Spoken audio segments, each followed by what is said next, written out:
జగన్మోహన్ రెడ్డి గారు, రాజశేఖర రెడ్డి గారు మరణించిన తర్వాత ఆయన ఆశయాల కోసం, ప్రజల ఆకాంక్షలకు అనుగుణంగా ఈ రాష్ట్ర భవిష్యత్తు కోసం సొంతంగా పార్టీని స్థాపించి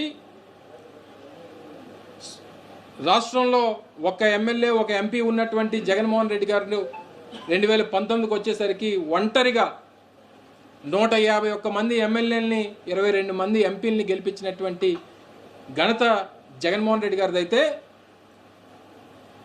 మామ పెట్టినటువంటి పార్టీ అధికారంలో తీసుకొని వస్తే వెన్నుపోటు పొడిచి లాక్కున్నటువంటి చరిత్ర చంద్రబాబు నాయుడు గారిది. బోత్ ఆర్ నాట్ సేమ్ అని నేను కూడా చెప్తా. ఒంటరిగా 151 సీట్లు వచ్చినటువంటి జగన్మోహన్ రెడ్డి గారికి 3-4 కలుపుకొని వచ్చినటువంటి మీకు ఉన్నటువంటి తేడా ప్రజలందరికీ తెలుసు. Both are not same. మేము తీసుకొచ్చినటువంటి అమ్మఒడి పథకం లక్షలాది మంది రాష్ట్రంలో ఉన్నటువంటి మహిళలకి న్యాయం చేయాలని, వాళ్ళ పిల్లలకి, విద్యార్థులకి చదువు చెప్పించాలని చెప్పి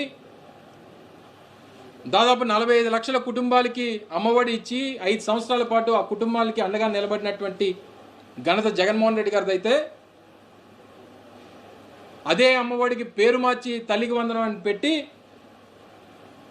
3 సంవత్సరాలు అవుతా ఉన్నా ఒక్కరికి కూడా సరిగ్గా పథకం ఇవ్వకుండా ప్రజల్ని ఇబ్బంది పెట్టినటువంటి మీకు బోత్ ఆర్ నాట్ సేమ్ అనేటువంటి విషయాన్ని తెలియజేస్తా ఉన్నాం.